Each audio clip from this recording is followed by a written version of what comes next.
Nós somos do primeiro semestre de Pedagogia. Esse é um trabalho da matéria de Carreira de Sucesso. Hoje nós vamos entrevistar a professora Caroline Duarte, ela que é coordenadora pedagógica na EMEM Recanto da Alegria. E hoje ela vai responder algumas perguntas para nós sobre a sua carreira.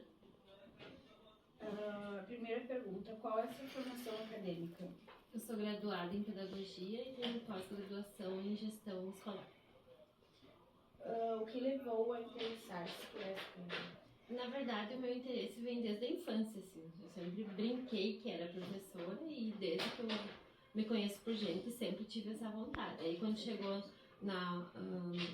para partir para o ensino médio, né, daí eu optei por fazer o magistério, que já era uma preparação, e depois eu só segui com a pedagogia. Quantos anos de experiência? Aqui no município eu tenho 12 anos, mas eu tenho antes disso mais uns 4 anos aí. Então dá em torno de uns 18 anos mais ou menos já de sala de aula. Você considera que chegou ao auge da sua carreira? Eu acredito que sim, até porque eu não tenho uma expectativa de subir mais, de crescimento mais, digamos assim, profissional. Para mim, a minha carreira já está ótima. Eu sou professora de sala de aula, né? Vou continuar sendo. No momento estou como coordenadora pedagógica, mas assim que o tempo terminar, eu volto para a sala de aula bem tranquilamente, que é o que eu gosto de fazer. Então, eu acredito que sim. Eu não pretendo cursar mais alguma etapa de ensino ou fazer outro concurso. Então, eu acredito que sim. Agora tu falou. Você lembra de alguma situação inusitada que vivenciou durante o trabalho? Na verdade, várias, assim, a gente no dia a dia vivencia sempre, né? Só que não tanto inusitado, eu acredito, assim, até bem preocupantes algumas situações de negligência com criança, de falta de cuidado, de esquecimento, né? De esquecer a criança na escola, né? Isso até é uma coisa mais corriqueira do que a gente gostaria que fosse, né? Então, assim, pra mim, é o mais impactante, é isso, assim, é ver que tem famílias que às vezes esquecem ou que não dão uma preocupação tão grande com aquela criança, né, que acabam negligenciando até um atendimento, ou uma criança que está muito doente, que está com febre. Já presenciei criança convulsionar na escola em função de febre, sabe, isso é uma coisa bem preocupante. Acredito eu que para mim é o mais impactante que eu já presenciei, assim, nesse tempo, é isso. Você insere os pais na educação de seus alunos? Sim, assim, eu acho bem importante, até porque a gente presencia, assim, que as famílias não têm acompanhado muito a vida escolar das crianças, né? Nem todas as famílias, claro, não é uma forma de generalizar, mas, assim, algumas famílias não têm um interesse muito grande. Então, nós, como profs, é que temos que tentar proporcionar isso às famílias, né?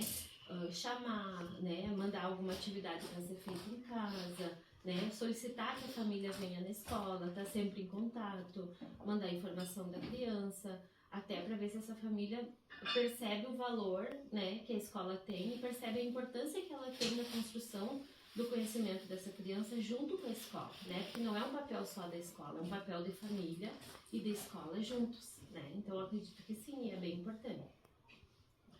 Quais são as habilidades mais importantes para um professor desenvolver no decorrer da sua formação? Eu acredito assim, paciência é uma questão bem importante, né? Até porque a gente lida com muitas crianças com diferentes atendimentos em casa, nem todos têm a mesma forma de educação, então a gente tem que ter um cuidado com isso. Tem que ter muita criatividade, porque a cada geração as crianças vêm com mais necessidade de ter mais atividades diferentes, né, e tudo mais, a ludicidade, a gente tem que ter sempre presente, porque senão eles acabam perdendo o interesse naquilo ali, tu não consegue chamar a atenção delas, né, então a criatividade é bem importante, né, eu acredito que assim também a dedicação, a gente tem que ser muito dedicado ao nosso trabalho, toma bastante do nosso tempo, né, inclusive no final de semana a gente trabalha também, né, então a gente tem que estar sempre pesquisando, sempre inovando, eu acredito que essas aí são as principais.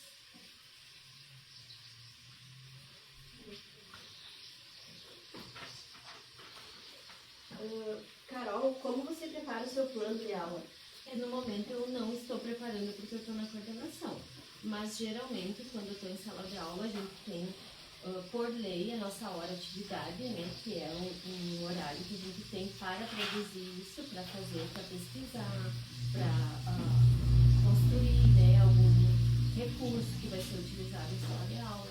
Então eu sempre usei do meu dia da hora de atividade ou no final de semana, que às vezes só a hora de atividade também é um tempo curto, né? Eu gosto muito de pesquisar, principalmente na internet, porque a gente vê bastante novidade na internet o tempo todo, né? E livros também que a gente recebe, livros para ajudar nesse planejamento. E eu gosto bastante também de construir aquilo que eu vou aplicar dentro da sala de aula, né? Raras vezes eu compro alguma coisa, geralmente a gente constrói junto com a criança, usa material alternativo, né? Material reciclado, que é uma coisa bem legal, que além de tu estar contribuindo com a natureza, tu tá trazendo mais criatividade para dentro da sala de aula. Então, assim, eu usava disso, planejava, pesquisava e construía o recurso para usar em sala de aula. E o que te motivou a não desistir da tua formação acadêmica? Eu acho, com certeza, é o retorno que a criança dá, né? Então, assim, a motivação principal, acredito, que até hoje eu ainda permaneça, né, como professora, é porque o retorno da criança pra gente é bem importante, né? Assim, principalmente a criança da educação infantil, que é a minha área, né? Eu nunca trabalhei com criança maior. O meu foco sempre foi a educação infantil. E eu percebo que eles têm uma pureza, né? Eles dão um retorno pra gente sem a gente pedir, construir, né, algum recurso que vai ser utilizado em sala de aula. Então eu sempre usei do meu dia da hora de atividade ou no final de semana, que às vezes só a hora de atividade também é um tempo curto, né? Eu gosto muito de pesquisar, principalmente na internet, porque a gente vê bastante novidade na internet o tempo todo, né? E livros também que a gente recebe, livros para ajudar nesse planejamento. E eu gosto bastante também de construir aquilo que eu vou aplicar dentro da sala de aula, né? Raras vezes eu compro alguma coisa, geralmente a gente constrói junto com a criança, usa material alternativo, né? Material reciclado, que é uma coisa bem legal, que além de tu estar contribuindo com a natureza, tu tá trazendo mais criatividade para dentro da sala de aula. Então, assim, eu usava disso, planejava, pesquisava e construía o recurso para usar em sala de aula. E o que te motivou a não desistir da tua formação acadêmica?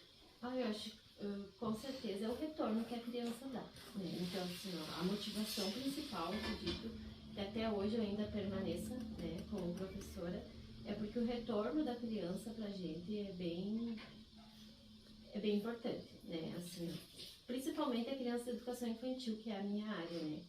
Eu nunca trabalhei com criança maior. O meu foco sempre foi a educação infantil. E eu percebo que eles têm uma pureza, né? Eles dão um retorno pra gente sem a gente pedir, sem a gente esperar. Eles criam um vínculo muito forte com a gente acaba se apegando muito, né, com eles. Então, além da educação, além do ensino, tem o cuidado, tem o carinho que eles têm por nós, né, e a gente por eles. Então, eu acredito que isso seja a maior motivação.